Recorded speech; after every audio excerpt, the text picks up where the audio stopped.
Hi, I'm William from BlueDiaspora.com. Normally, before every Leafs game, I pose a series of questions online that identify aspects of the Leafs game that they either need to improve upon or rely upon in order to win.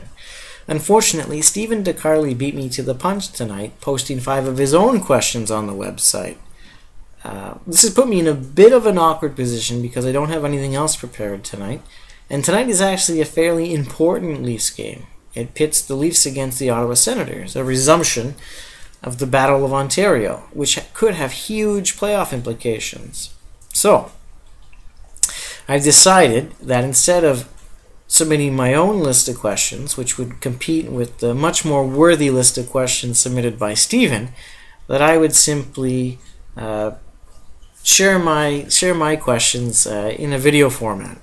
Which will allow you to rewind and laugh at them as many times as you please. So here we go. My first question concerns the decision to start James Reimer in net over the Monster. Now, credit must be given where it's due, and Reimer was able to secure a shutout in his last start, a start against the Pittsburgh Penguins of all teams, which is quite impressive considering the amount of skill on a Sidney Crosby depleted Pittsburgh Penguins.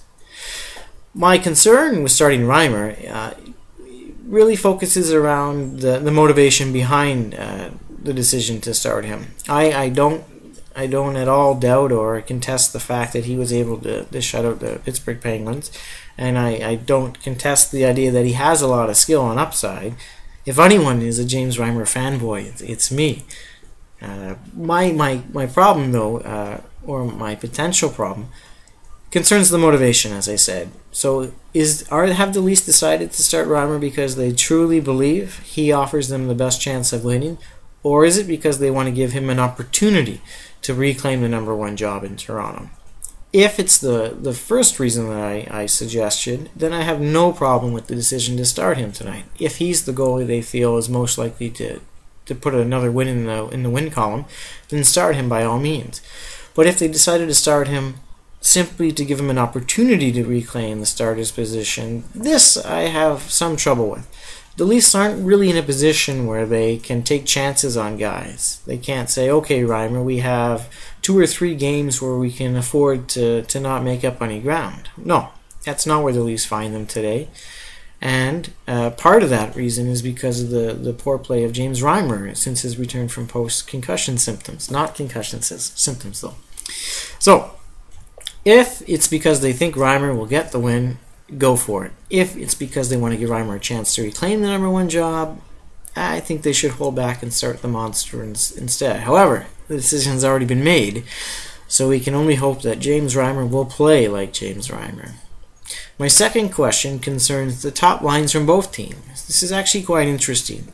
Both teams have high-quality first lines. The first line of the Leafs is basically Lupul and Kessel, and whoever they decide to stick between them on a particular night. Normally it's Tyler Bozak, but occasionally you'll see Tim Connolly there.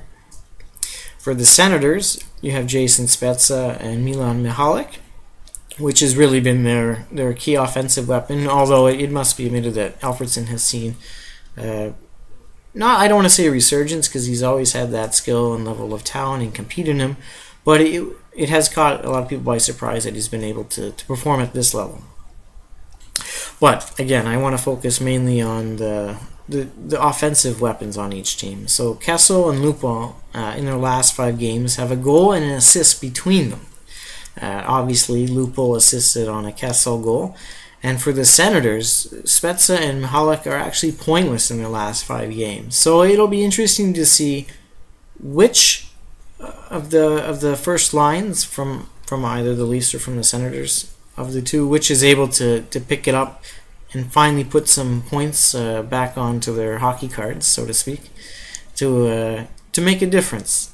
And obviously I'd prefer it to be the boys in blue, but if it happens to be Spezza and Michalek, do the Leafs have that secondary line scoring or even third line scoring that will allow them to compete? Because if the Leafs have had trouble relying on their secondary scoring up until recently, actually, with the reemergence of the Grabowski line. So that'll be interesting to watch develop. Again, hopefully, Kessel and Lupul connect more so than Spezza and Michalek. And my final question concerns home ice advantage. Now, as a Leaf fan living in Ottawa, I can tell you with 100% confidence and 100% honesty that this is anything but enemy territory. Leafs Nation extends, in my opinion, right up into the Quebec border, right? And in fact, it might even go into Gatineau, but there's definitely a very, very pro-Leaf feeling in Ottawa. Whether it's on the school campuses or at work, you see many Leaf fans. However, apparently there is a local hockey team that some people decide to support.